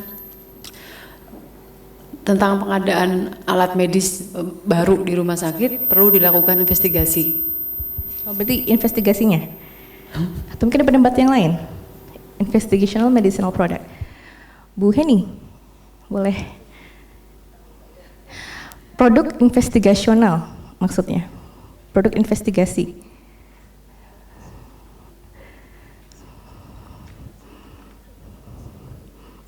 Silakan, gak apa-apa. Mungkin apakah ini adalah suatu produk hasil dari misalkan melakukan investigasi oleh pihak yang manajemen misalkan, kemudian dilegalkan menjadi itu boleh dipakai, boleh tidak gitu, bukan? Oh, mungkin agak sedikit jauh. Oh, sedikit jauh. Mungkin satu lagi mungkin Dr. Riyad ada sedikit pendapat mungkin. Produk medicinal investigation medicinal product. Jadi kita bicara produknya. Jadi produk apa yang harus kita manajemen gitu. Ya, mungkin menurut saya pengelolaan hasil dari sebuah riset mungkin ya. Jadi mungkin dari awal sampai dengan data publikasi dan pendukungnya, sehingga itu bisa menjadi pertanggungjawaban begitu mungkin. Baik, terima kasih. Boleh nggak satu lagi, Dokter Real? Waktunya lama soalnya, biar nggak ngantuk. Ya, baru bisa mencoba dari letter kata-kata produk investigational medicinal product. Jadi ya bayangan saya ini adalah hasil dari suatu investigasi di bidang medisin kesehatan. Jadi apakah itu suatu misalnya penelitian atau mungkin interview di mana nanti hasilnya itu yang menjadi hasil dari kegiatan itu. Baik, oke. Mungkin maksudnya hasil penelitian begitu ya Pak? Hasil penelitian. Baik, kita coba lihat bersama-sama. Sebetulnya investigational product ini sebetulnya suatu produk yang kita investigasikan. Tadi di awal kami sampaikan bahwa ini adalah suatu upaya ketika kita melakukan suatu uji klinik, itu apa yang kita manajemenkan begitu misalnya. Jadi ini lebih ke arah ketika melakukan suatu uji klinik biasanya ini adalah yang kita ujikan. Jadi suatu bentuk farmaseutikal baik aktif maupun placebonya. Jadi ketika kita melakukan suatu uji klinik, itulah yang kita harus manajemen dengan baik, dan ini yang disebut sebagai investigational product. Di produk yang investigasikan gitu. Jadi bukan hasilnya, tetapi memang produk itu yang sedang kita lakukan suatu uji klinik. Memang harus diingat bahwa ini tidak hanya bentuk aktif seperti disampaikan ini, tapi juga komparatornya. Jadi kalau kita melakukan suatu uji klinik terhadap suatu terapi yang sudah standar, kemudian diujikan kepada suatu terapi yang baru, nah ini juga sebagai satu sama-sama investigational medicinal product maupun placebo juga. Kenapa ini harus kita lakukan? Kenapa harus kita manajemen dengan baik? Mungkin ada masukan? Maksudnya dari manajemen itu apa? Jadi bagaimana prosesnya kita melakukan suatu pengaturan, baik pada saat dilakukan, selama proses maupun dokumentasi. Mungkin sudah disampaikan materi terkait essential documents, bahwa apabila tidak ada dokumen berarti tidak dikerjakan. Nah ini juga yang kami sampaikan, harus selalu ada dokumentasi di dalam setiap proses pengelolaan investigational management product. Baik dari pertama kali diterima peneliti atau pertama kali obat tersebut dari pabrik diterima, kemudian diberikan kepada pasien hingga dihancurkan setelah selesai penelitian. Baik, kenapa ini sangat penting dilakukan? Kenapa harus sampai ada 1 jam khusus untuk materi tersebut? Boleh kami minta pendapat Prof? Ya. Ya, kita namanya suatu clinical trial. Clinical trial pasti ada benefitnya, tapi juga ada adverse effect. Sehingga kita mesti harus tahu persis, juga mungkin ada secara saintifiknya ya, bagaimana dia bekerja obat itu. Juga ada komparasinya mestinya. Jadi kalau saya melihatnya memang bahkan obat ini juga kita harus tahu persis obat ini misalnya bagaimana dia kerjanya di dalam in vitro, kemudian kalau pada in vivo, pada uji klinik pada pasien. Mungkin perlu juga sebelumnya mungkin kita juga tahu mungkin sudah ada belum dia kerjakan pada binatang coba gitu. Jadi fase-fase untuk sebelum sampai ke clinical trial kita juga harus tahu. Fase sebelumnya Dok, Prof, ya betul sekali. Jadi kenapa itu penting? Karena tentunya kita tahu bahwa ketika kita melakukan suatu uji klinik, misalnya kita dalam hal ini berbicara tentang uji klinik, apabila dia tidak misalnya tidak sesuai dengan kondisinya yang saat ini harus dikerjakan, seperti disampaikan oleh Pak Budi, ada keterangan-keterangan dari obat tersebut atau produk tersebut yang harus dipenuhi. Dan apabila tidak terpenuhi sesuai standarnya, tentunya hasil dari penelitian itu akan bias, gitu. Pun halnya untuk komparatornya. Jadi apabila tidak memenuhi standar dari pengelolaan obat tersebut, tentunya hasil dari penelitian yang akan kita lakukan akan bias, dan itu mempengaruhi patient safety tentunya. Kita harus mengetahui dengan pasti bagaimana obat tersebut akan diberikan kepada pasien. Jadi bagaimana nanti bentuk labelingnya, kemudian bagaimana nanti penyimpanannya, kemudian bagaimana pada saat obat tersebut misalnya dari pabrik dan menuju ke tempat kita, tempat penelitian, dan selama perjalanan tersebut bagaimana kita menjamin kondisinya tetap terstandar, begitu. Kenapa kita harus mengatur ini? Tentunya suatu hasil dari manajemen produk ini yang adekuat, tentunya ini terkait dengan patient safety. Tentunya kita tidak mau memberikan suatu produk medisinal yang kita tahu tidak bisa dijamin standarisasinya. Ketika dalam investigation brochure sudah dijelaskannya mungkin dia diharuskan untuk disimpan dalam suhu 4 derajat Celcius misalnya. Kemudian kita tahu dalam perjalanan itu hanya digunakan menggunakan tas biasa. Kira-kira apakah kita bisa memberikan kepada pasien? Tentunya tidak bisa. Kemudian dalam manajemen medicinal product ini akan memastikan suatu data yang kredibel. Jadi tentunya kita tidak tahu ketika misalnya obat yang kita pakai tersebut ternyata memberikan hasil yang tidak sama atau memberikan hasil yang sama dengan obat yang ternyata penyimpanannya betul dan terstandar, itu kita tidak tahu bagaimana hasil data itu sebenarnya. Jadi ini terkait juga dengan kredibilitas data. Dan tentunya berdasarkan peraturan ICH GCP bahwa apabila seorang peneliti diketahui untuk gagal melakukan suatu manajemen investigational product dengan baik, ini dapat dilakukan suatu suspensi atau dapat dihentikan juga, itu dari komisi etik apabila diketahui. Dan ini tentunya akan mempengaruhi yang sudah disebutkan tadi tentang patient safety dan juga datanya. Dan ini adalah yang harus kita perhatikan. Baik, kuis pertama. Investigational products should be manufactured, handled, and stored in accordance with applicable good manufacturing practice atau GMP. Mungkin ada yang dari farmasi? Ya, Mbak Endah ya. Mungkin bisa menjelaskan, mungkin sharing apa sih sebetulnya GMP itu? Ada pernah pengalaman nggak? Kira-kira GMP itu seperti apa ya? GMP terkait dengan obat ya, berarti kalau ini ya. Jadi memang untuk suatu produk obat kita harus memastikan bahwa obat tersebut memang sudah memenuhi uji kualitas, sudah disetujui oleh Badan POM, baik terkait dengan pembuatannya, kualitasnya maupun khasiatnya ya. Ya, kurang lebih begitu.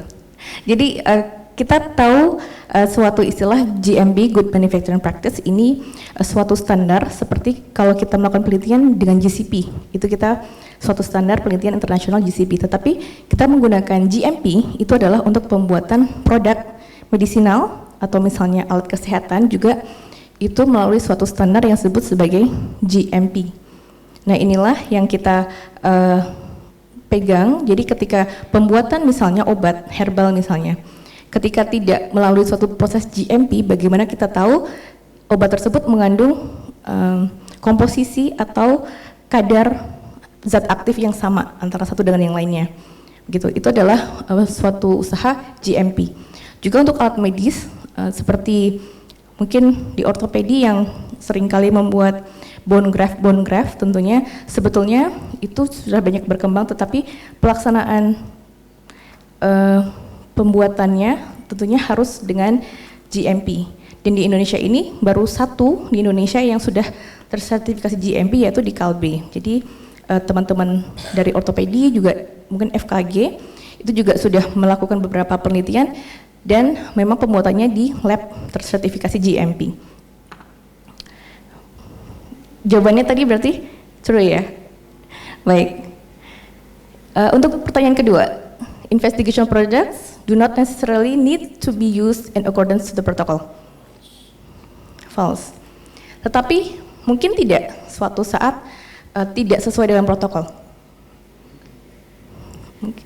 Mungkin saya minta pendapat siapa berikutnya? Eko. Pak Eko. Mungkin tidak suatu saat penggunaan investigational medicinal product ini tidak sesuai dengan protokolnya. Bisa juga mungkin ya, terjadi. Bagaimana?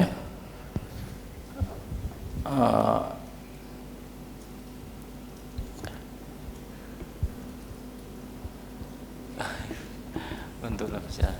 Tapi bisa ya. Ya. Mungkin Bu Maria ada pendapat? Pasti ini kan jawabannya harus sesuai dengan protokol ya. Tapi ada mungkinkah ada suatu kondisi di mana mungkin penggunaan medicinal product ini tidak sesuai dengan protokol? Bisa, bagaimana Ibu?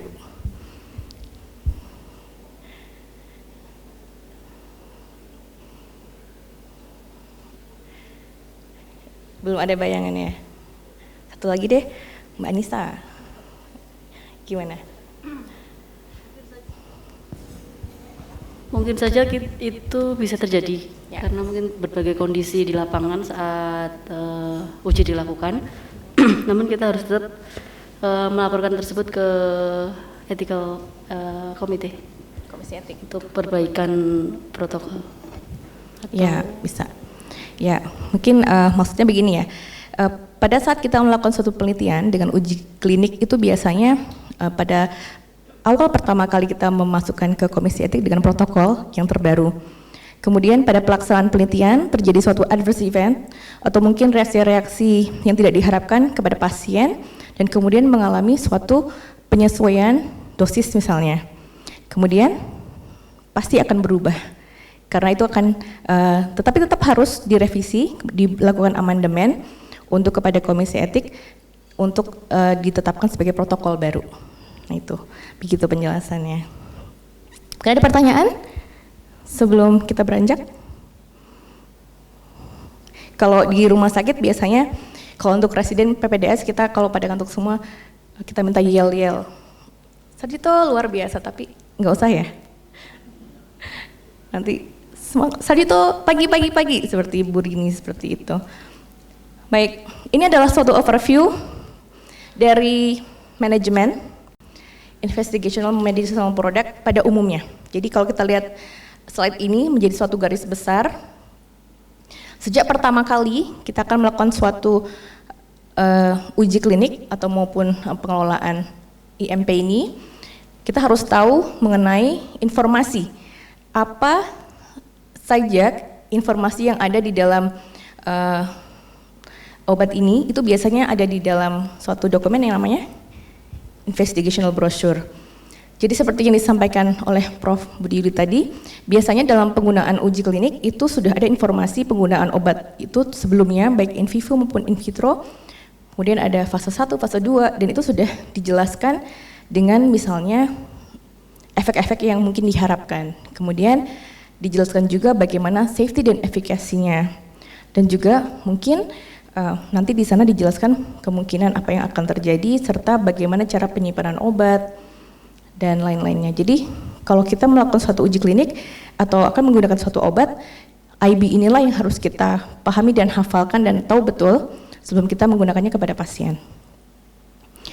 Baik, di dalam proses pembuatan seperti dijelaskan tadi adalah GMP.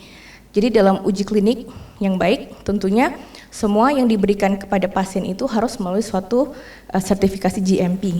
Itu akan lebih baik. Jadi kalau kita melihat mungkin pengalaman di beberapa kasus di Sarjito, kalau kita akan melihat suatu uji klinik, kita akan menanyakan apakah ada sertifikasi GMP-nya. Kalaupun tidak ada, memang biasanya dalam sponsor-sponsor yang sudah besar itu pasti sudah dilakukan suatu GMP. Kemudian di ini bagaimana penyimpanan kondisinya dan essential dokumen yang lain. Jadi ketika dibuat kemudian dikirim, lalu dokumen-dokumen pengiriman itu harus kita dokumentasikan, dan ini menjadi bukti bahwa itu dilakukan dengan benar karena akan dilihat. Setelah dokumen tersebut lengkap, kemudian dilanjutkan dengan pemberian kepada pasien. Jadi administrinya harus kita perhatikan bagaimana packagingnya, apakah diberikan melalui IV atau mungkin per oral, kemudian di label. Tentunya labeling untuk penelitian berbeda dengan label untuk konsumsi publik ya, jadi akan berbeda dan nanti khusus. Juga dilakukan coding dan bagaimana proses unblinding atau pemberian administer obatnya kepada pasien dalam kasus-kasus control trials. Di situ harus dicantumkan dalam protokol. Jadi protokol itu sangat penting dan harus menginformasikan bagaimana proses kita memberikan kepada pasien. Dan kemudian apa lagi yang harus kita kelola pada saat kita menyimpan, kemudian untuk pemberian IMP ini kepada pasien, dan juga nanti bagaimana ketika akan dihancurkan setelah selesai penelitian.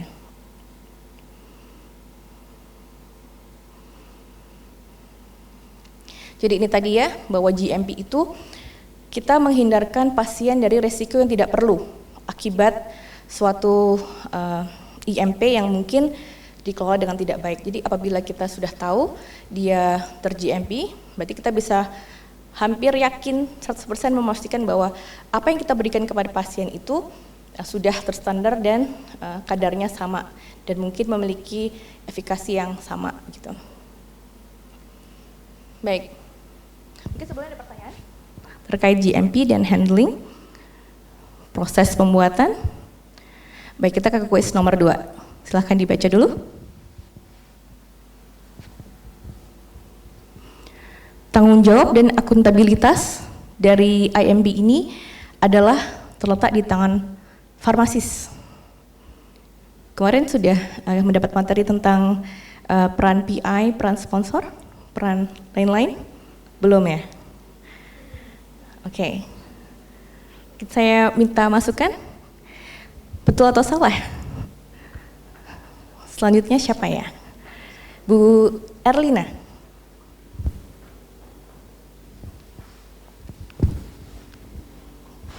Jadi tanggung jawab dan akuntabilitas obat itu adalah di tangan farmasi.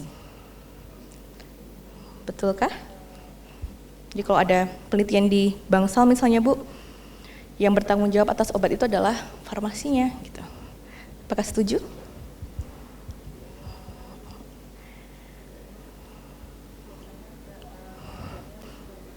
Ya. Ya, jadi true atau false, tanggung jawab utama ada di peneliti utama. Berarti false. Ada pendapat lain Ibu? Bu Dwi. Dalam? Delegation log-nya, PI-nya memberikan share. Ya, betul. Ya, betul. Mungkin seperti disampaikan Prof. Budi. Jadi tanggung jawab utama tetap pada PI. Semua proses pelaksanaan kegiatan penelitian atau uji klinik yang dilakukan, tanggung jawab utama pada PI. Dapat diberikan tanggung jawab itu kepada farmasi, asalkan diberikan dengan delegation log, dengan pelatihan dan ada bukti sudah dilatih. Itu boleh dilakukan. Ya, ini jadi investigator atau institusi. Kemudian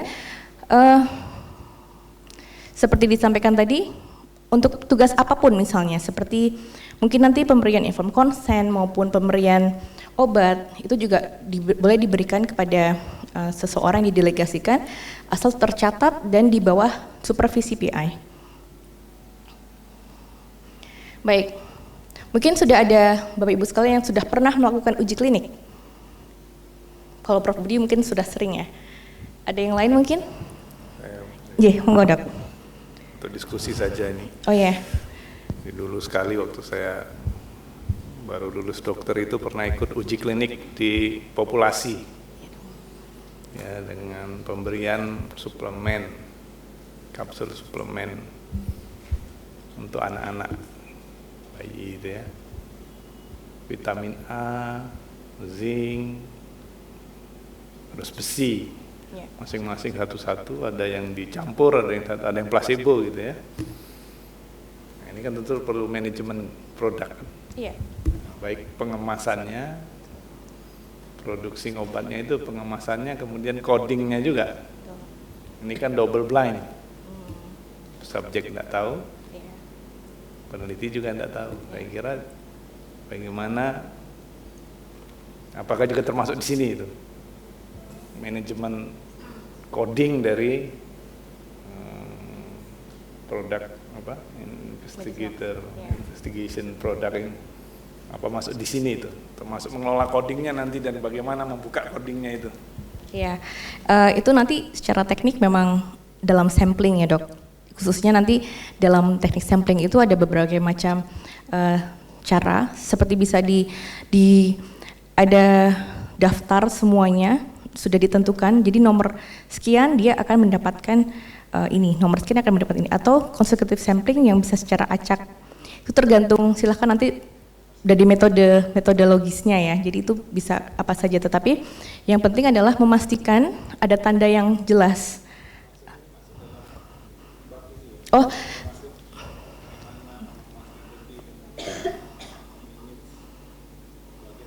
ya. sebetulnya tidak terlalu dibahas secara detail di sini, Dok. Jadi ini akan terkait produk medisinalnya secara khusus dalam penyimpanannya dan pemberiannya, tetapi kalau untuk coding tadi tidak secara khusus. Cuman mungkin nanti bisa jadi masukan ya, Dok? Atau mau dibahas atau gimana, Dok? Tidak. Ya. Ya. Kalau di materi ini tidak terlalu dibahas, Dok. Tapi ada beberapa cara nanti kita coding itu bisa blended maupun bisa yang ditentukan tadi sudah ditentukan nomor-nomornya dan nanti tinggal kalau dia nomor sekian akan mendapat ini sudah ditentukan dari awal atau bisa juga consecutive sampling secara acak. Tapi metodologinya yang lebih ahli, Dok. Ya, nanti saya salah ngomong nanti. Tidak ada, tidak secara detail. Ya. Baik. Ada tadi saya kira mau komentar tentang pengalaman uji klinik, Dok. Apa yang harus disiapkan dulu waktu itu pernah mungkin ada pengalaman?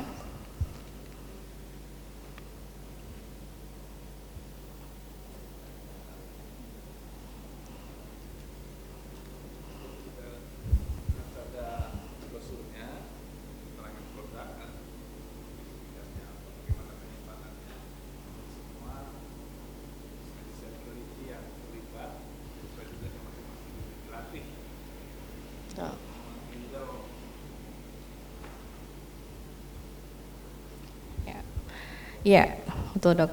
Jadi dipertimbangkan ya banyak hal sebetulnya. Mungkin ada yang pernah punya pengalaman juga terkait regulasi, Dok? Bisa ada yang sharing regulasi di Indonesia mungkin? Ada yang pernah cerita melakukan uji klinik? Belum pernah?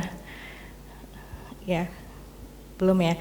Oke, jadi pada saat kita melakukan satu uji klinik itu, seperti disampaikan oleh Dr. Rosadi, itu merupakan satu hal yang kompleks. Jadi tidak hanya terkait obatnya sendiri atau produk medisinalnya sendiri, tapi bagaimana lingkungan atau pemberi atau yang terlibat dalam penelitian tersebut juga dipersiapkan.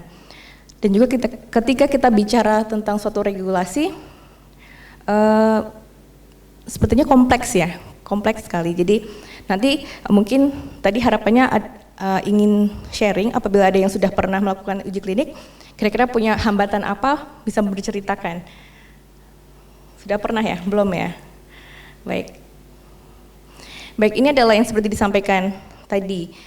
Yang penting seperti kita tahu adalah investigation brochure untuk harus dipahami dan betul-betul dimengerti bagaimana terkait efek farmakologisnya, kemudian bagaimana proses penyimpanannya, dan ini biasanya dalam setiap obat itu ada yang disebut sebagai certificate of analysis. Jadi biasanya dalam satu batch itu akan diberikan suatu surat keterangan dari pabriknya terkait nama produk, kemudian nomor batch. Kita tahu bahwa dalam pembuatan GMP setiap pembuatan atau siklus pembuatan obat itu akan memiliki batch yang sama, sehingga pada saat kita melakukan suatu uji klinik seyogyanya melakukan suatu pengecekan atau melihat apakah itu tidak memberikan suatu apa yang rusak atau misalnya efeknya yang berbeda, sehingga nanti apabila untuk satu batch diuji cobakan dan ternyata hasilnya baik dan kondisinya baik, sangat mungkin dan besar harapannya berarti kita bisa percaya bahwa seluruh batch itu adalah kondisinya juga baik. Dan ini nanti yang terlihat pada sertifikat tersebut, ada nama produk, kemudian nomor, expired date, harus kita tentukan karena nanti akan berpengaruh juga terhadap proses yang akan kita bicarakan kemudian terkait regulasi. Dan ini juga harus dilihat untuk komparatornya, jadi harus diberlakukan sama persiapannya. Iya, Dok. Iya. Iya.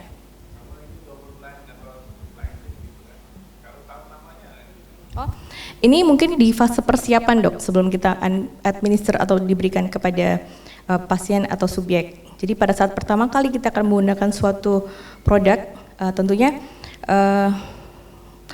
Iya, saya paham. Jadi kalau kita sebagai PI belum tentu kita bisa tahu bahwa apa yang diberikan kita itu obatnya itu atau bukan gitu ya dok ya maksudnya.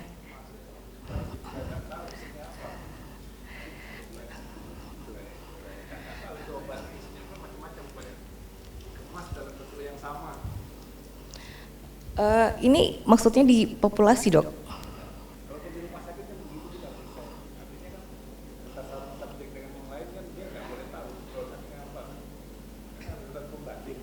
Iya dok.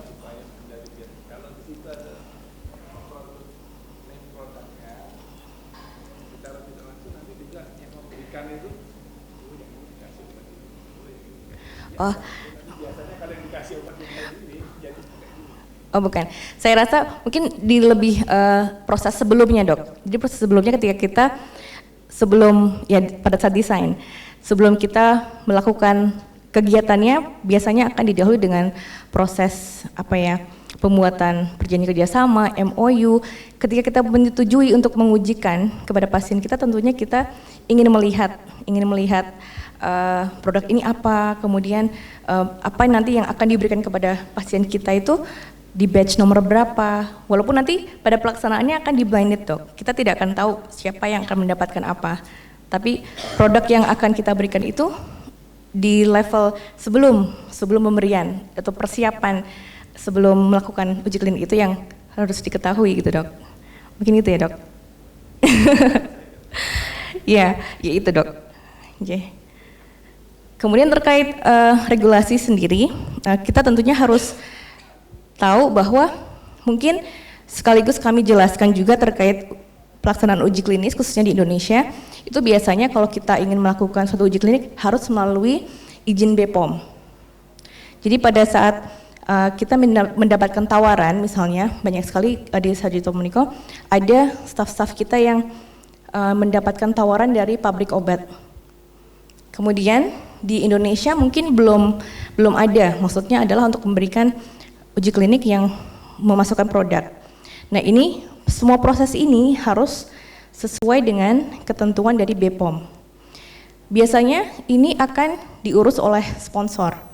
Jadi peneliti itu tinggal beres gitu. Tapi harus diketahui bahwa dalam memasukkan obat atau penggunaan obat uji klinik di rumah sakit itu harus melalui suatu regulasi dengan BPOM.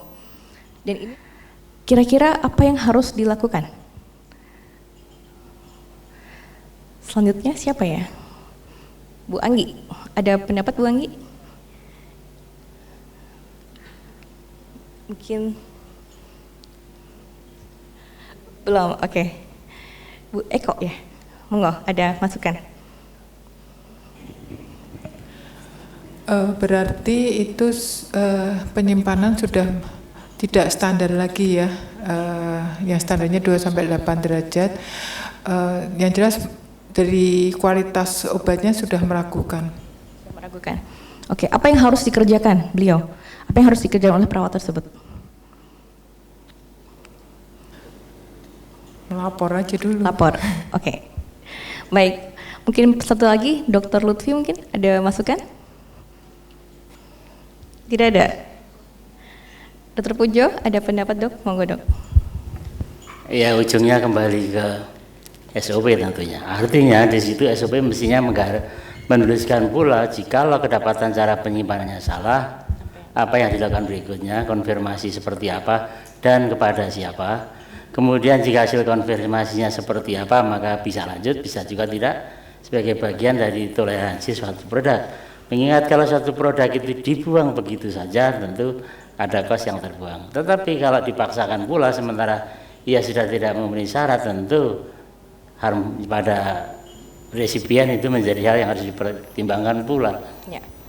Ya, betul sekali dok. Jadi tergantung SPO-nya. Jadi memang dari awal ketika kita mulai melakukan suatu uji ini, tentunya sudah dalam protokol dan SOP-nya akan harus menjelaskan semua kondisi. Jadi pada saat kondisi khusus seperti ini tadi, seharusnya sudah ada SOP yang akan menjelaskan apa yang harus dilakukan. Nah ini tentunya dalam hal SOP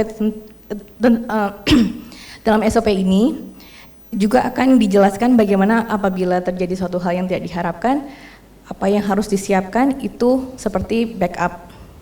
Kita tahu di Indonesia sering mati lampu, bagaimana kita memastikan obat tersebut aman, gitu. Dan mungkin juga kulkas yang disediakan, bagaimana kita menjamin itu akan terus berfungsi sampai selesai penelitian. Nah, backup seperti ini yang harus disiapkan juga. Yang apabila terjadi hal yang tidak diharapkan di satu kulkas ini, kita harus tahu segera dimasukkan. Dan juga untuk backup supply. Di Sarjito sendiri pun bisa kita mengajukan suatu backup supply di ruangan khusus. Jadi di penyakit dalam juga, karena menjadi suatu persyaratan, bisa mengajukan kepada IPSRS untuk menyambungkan genset. Walaupun mungkin akan ada biaya, tetapi biasanya itu akan ditanggung oleh sponsor. Kita bisa minta kepada sponsor. Kemudian untuk termometer yang terkalibrasi itu harus jelas, dan untuk safety alarm saat ini sudah canggih sekali alarm-alarm. Kalau kita tahu Dr. Itop itu juga melakukan suatu penelitian terkait vaksin di mana dalam kulkasnya itu terkoneksi dengan handphonenya. Jadi ketika lepas dari range suhu yang ditetapkan, itu akan ada alarm yang langsung ke handphone beliau. Jadi beliau akan tahu sejak kapan jam tersebut suhunya berbeda. Karena di kasus tadi kita tidak tahu sejak kapan, apakah baru saja jam 5 atau siapa tahu sejak pagi juga sudah terkondisikan berbeda. Jadi untuk hal seperti ini, inilah yang harus disiapkan minimal supaya kita mendapatkan suatu pengamanan. Oke. Juga untuk penyimpanan yang lain, bagaimana yang tadi sudah dijelaskannya, bagaimana suhunya, kemudian cold chain-nya apabila dia diposisikan atau dipindahkan, dan ini rekod untuk kelembapan dan suhu dan kelembapan. Mungkin sedikit sharing, pada saat GCI 2014 yang lalu, inilah yang menjadi temuan kita. Jadi sudah bagus, pengelolaan sudah bagus, kebijakan sudah bagus, ternyata di lapangan teman-teman itu belum menerapkan suatu rekod atau dokumentasi pengukuran suhu dan kelembapan, karena ini sangat penting. Kalau disimpan di dalam kulkas, tentunya ada juga termometer yang dimasukkan dan harus tercatat, harus rutin dan tidak boleh ada hilang. Dan ini juga menjadi masukan ketika kalau kita mengelola obat atau produk medisinal di tempat kita, tentunya tanggung jawab akan menjadi di tangan kita penyimpan, sehingga saat ini oleh farmasi sudah bisa menerima. Jadi apabila teman-teman Bapak Ibu sekalian, Bapak Ibu sekalian akan melakukan suatu uji klinik, bisa dititipkan di farmasi, dan itu akan sangat mudah untuk kita peneliti. Tinggal nanti mengatur SOP-nya, bagaimana cara pengambilan maupun pemberiannya saja. Dan ini mungkin produk-produk di PK banyak reagen yang harus terlindungi dari cahaya, di PA juga, dan mungkin ini semua dokumentasi pemberian harus sesuai dengan yang tertulis. Jadi kalau kita memberikan suatu obat kepada subjek, kemudian apa yang didokumentasikan harus sama dengan sisanya. Jadi kalau kita memberikan satu vial tersebut juga harus dikembalikan dalam bentuk kosong, dan itu harus sesuai dengan dokumentasi pemberian. Dan ini seperti jawaban Dr. Pujo tadi, ketika SOP-nya sudah jelas, itu biasanya yang harus dilakukan adalah kita kembalikan produk tersebut atau obat tersebut kepada sponsor. Jadi sponsorlah yang akan menentukan ini aman atau tidak lagi digunakan, begitu Dok. Jadi biasanya dalam SOP-nya akan berbunyi setelah melakukan pengamanan dilaporkan kepada sponsor secepatnya, dan itu segera dilakukan karantina, tidak boleh digunakan sampai akhirnya ada pemberitahuan bahwa ini aman ataupun harus dihancurkan. Baik, kasus nomor 2, sedikit lagi.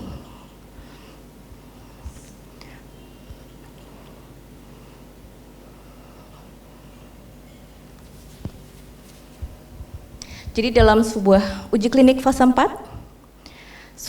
seorang perawat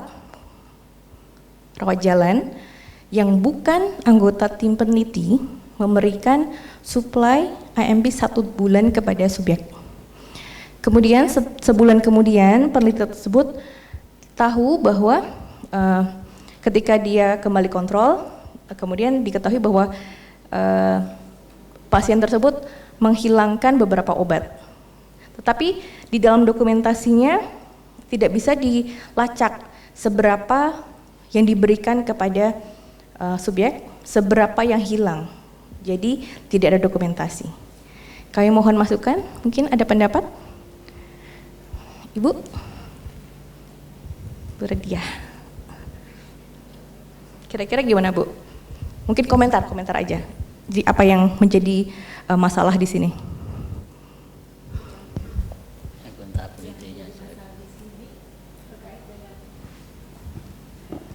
Yang menjadi masalah di sini terkait dengan CV-nya petugas yang memberikan itu apakah masuk di dalam tim atau tidak, itu yang menjadi masalah. Kalau itu bukan termasuk pada tim, berarti harus dilihat lagi protokolnya, perlu dimasukkan atau tidak petugas itu yang memberikan obat itu. Tapi boleh nggak kalau bukan tim yang memberikan? Kalau di dalam tidak masuk dalam tim, tidak boleh kalau memberikan obat ini. Baik. Pak Sunardi, ada tambahan Pak? Komentar mungkin? Saya kira sama ya, jadi perawat yang terlibat ini sebenarnya dia bukan masuk dalam tim dan mungkin dia tidak memiliki namanya delegation log. Jadi saya kira tidak berhak untuk memberikan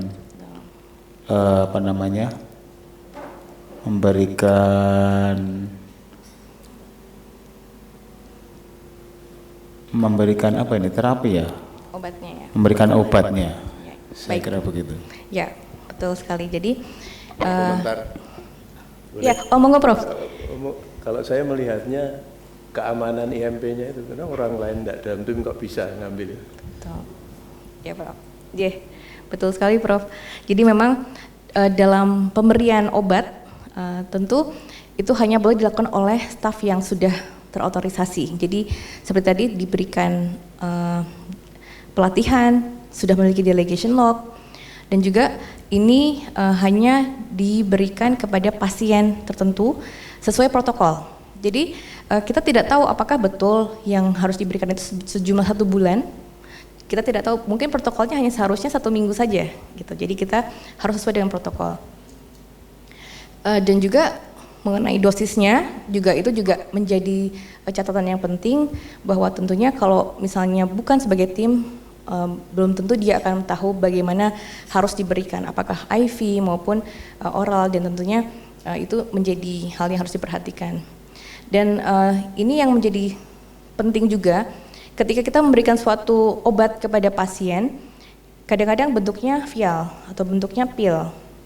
Nah, untuk dokumentasi itu pun vial atau pil tersebut yang sudah kosong itu juga harus dikembalikan. Jadi tidak boleh ada yang dibuang, dan itu akan menjadi dokumentasi dari peneliti dan pertanggungjawaban kepada sponsor bahwa apa yang diberikan betul-betul sudah sesuai dengan protokol. Dan ini ada akuntabilitas di level pasien. Biasanya untuk penelitian-penelitian yang memberikan obat yang harus dibawa pulang, atau mungkin juga bukan penelitian juga terapi-terapi yang harus memberikan obat kepada pasien secara waktu yang panjang, biasanya akan disertai dengan diary ya. Jadi diary itu untuk melihat berapa dia minum, kapan, jam berapa, dan itu sebetulnya juga penting sebagai laporan, dan ini akuntabilitasnya akan terekam apabila kita berikan. Dan juga mungkin nanti ditambahkan juga terkait keamanan.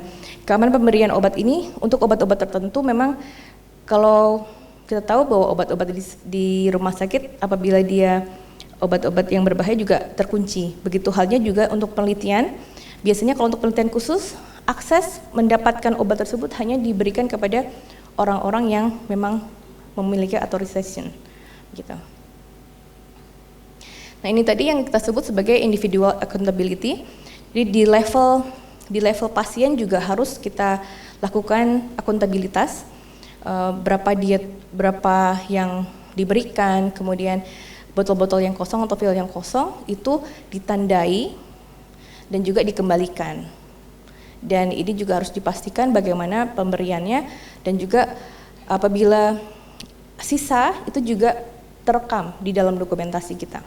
Dan ini adalah bentuk akuntabilitas di level individual. Secara umum, bentuk akuntabilitas yang harus kita lakukan seperti tadi di depannya sudah kita bahas mengenai produk yang masuk, kemudian kalau misalnya dia habis, atau misalnya ada stok baru dari sponsor yang datang, berapa yang masih tersimpan dan berapa yang diterima, itu harus didokumentasikan. Kemudian tanda terima pada saat dia dalam transportasi juga harus disertakan. Apakah dalam perjalanan ada masalah mungkin, atau misalnya ada kecelakaan yang menyebabkan kondisi obat tersebut menjadi tidak pasti. Dan apa yang menjadi masalah apabila ada karantina, ada obat yang dikarantina terkait misalnya kasus seperti tadi, dan ini harus dilakukan dokumentasi. Jadi sekali lagi kita ingatkan bahwa jika tidak ada dokumentasi berarti akan dianggap tidak dilakukan, dan ini harus dilakukan juga untuk komparator. Betul. Cukup jelas ya Bapak Ibu sekalian.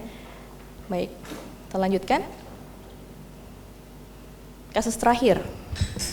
Silakan dibaca dulu.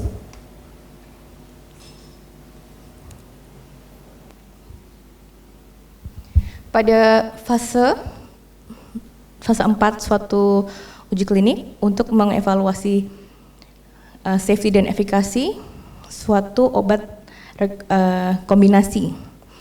Nah, pada saat dilakukan suatu closing visit, jadi ceritanya penelitian tersebut sudah selesai. Kemudian dilakukan closing visit atau visit untuk menutup penelitian secara resmi. Ternyata monitor yang melakukan pemeriksaan tahu bahwa dilakukan pembakaran produk obat di halaman sebelum datangnya monitor tersebut. Mohon masukan atau pendapat dari Mbak Arul? Mungkin ada masukan? Oh, Mbak Indah udah? Oh belum, Mbak Indah, monggo. Oh udah, lagi juga nggak apa-apa? Mbak Arni, maaf. Gimana Mbak Arni? Apa pendapatnya? Kalau menurut saya sih, kan tadi udah dijelaskan kalau seumpamanya untuk penghancuran obat itu kan sesuai dengan SOP-nya. Itu kapan dihancurkan, terus kemudian sudah ada pelaporan atau belum. Jadi kalau seumpamanya itu memang sesuai dengan SOP-nya sih nggak apa-apa. Tapi kalau enggak berarti nanti jadi masalah. Baik. Baik. Sama. Idem. Ada masukan lain? Bu Siti? Sama. Oke. Oke, apa yang terjadi ya. Jadi betul sekali. Kalau kita ini sudah selesai penelitiannya ceritanya. Kemudian dari beberapa obat yang diberikan oleh sponsor masih ada beberapa kardus atau beberapa vial yang ternyata yang biasanya diberikan untuk cadangan tidak terpakai sehingga masih ada di posisi kita. Betul sekali seperti Mbak Arni disampaikan bahwa itu harus tertuliskan di dalam SOP sejak awal. Jadi harus ada kesepakatan. Ketika ada suatu sisa obat, itu sudah harus dilakukan kesepakatan apakah akan dihancurkan, apakah akan dikembalikan kepada sponsor, atau apakah akan dikeluarkan untuk routine use. Jadi kalau kita tahu mungkin di DV, belum, ini tidak ada yang dari DV ya, kadang-kadang kami sering melihat di DV itu ada produk L'Oreal atau ada produk Revlon atau produk lain, itu digunakan untuk penelitian, untuk melihat suatu penelitian.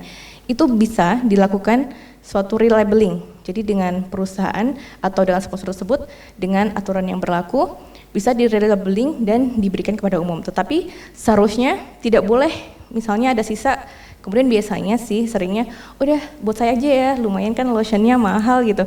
Tapi sebetulnya tidak boleh. Jadi itu harus sebelum diberikan kepada umum atau untuk routine use harus dilakukan suatu relabeling dulu. Dan ini juga harus sesuai dengan kebijakan dari daerahnya masing-masing. Untuk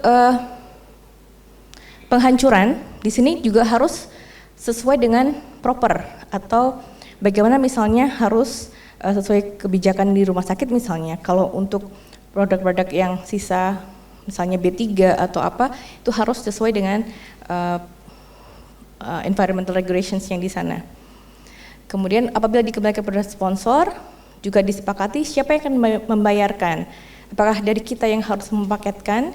Kalau obatnya kecil mungkin tidak apa-apa, tapi kalau kita bicara tabung-tabung yang botol-botol berat yang mungkin sampai kotak-kotak peti itu juga bagaimana pasti juga mahal, dan kita juga yang harus memastikan keamanannya selama transportasi. Jadi pada saat awal sudah harus disepakati apa yang akan dilakukan kepada sisa-sisa dari obat tersebut. Gitu. Ada pertanyaan? Cukup jelas ya, cukup mengantuk sepertinya. Sepertinya ini adalah slide terakhir. Saya rasa mudah-mudahan ada manfaatnya. Memang ini hanya sifatnya kita belajar bersama, dan juga kami juga mengulang kembali, mudah-mudahan dapat bermanfaat.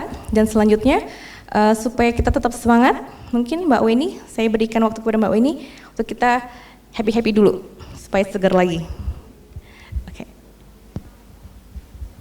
Terima kasih. Assalamualaikum warahmatullahi wabarakatuh.